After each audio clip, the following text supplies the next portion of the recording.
Hey, hey. Kayo po na nakaupo, subukan nyo namang tumayo. At baka matanaw na nyo ang tunay na kalagayan ko.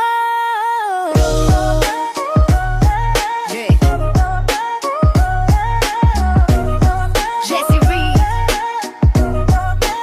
At hindi to kasi yan tao po, nandyan po ba kayo sa loob ng malaking bahay at malawak na bakuran? Mataas na pader, pinapaligiran at nakapilang mga mamahaling sasakyan. Mga bantay na laging bulong ng bulong, wala namang kasal pero marami ang nakabarong. Lumakas man ang ulan ay walang butas ang bubong, mga plato at kutsara na hindi kilala. Ang tutong at ang kanin ay simputi ng gatas na nasa kahon. At kahit na hindi Pasko sa lamesa ay may hamon. Ang sarap sigurong manirahan sa bahay na ganyan. Sabi pa nila ay dito mo rin matatagpuan ang tao na nagmamay-ari ng isang upuan na pag may pagkakatao'y pinag-aagawan. Kaya naman hindi niya pinakakawalan, kung makikita ko lamang siya ay aking sisigawan. Kayo po na nakaupo, subukan nyo namang tumayo.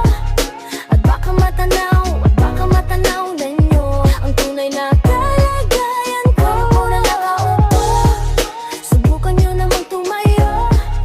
At baka matanaw na nyo ang tunay na kalagayan ko. Galang galang na po sa taong nakaupo. Alam nyo bang pantakal ng bigas namin ay di puno? Ang dingding ng bahay namin ay pinagtagpitagbing yero. Sa gabi ay sobrang init na tumutunaw ng yelo na di kayang bilhin upang ilagay sa inumin. Pinakulong tubig sa lumang takuling, uling-uling gampang danggaling na inanod lamang sa estero na nagsisilbing kusina sa umagay. Aming banyo ang aking inay na may kayamanan, isang kaldero na manggutalang dangdang ng mahing ama ay sumweldo pero kulang na kulang pa rin. Ulam na tuyo asin, ang 50 pesos sa maghapoy pagkakasyahin. Di ko alam kung talagang maraming harang o mataas lang ang bako doon nagbubulag-bulagan lamang po kayo. Kahit sa dami ng pera nyo, walang doktor na makapagpangalinaw ng mata nyo. Go! Wala masyadong halata, bato-bato sa langit.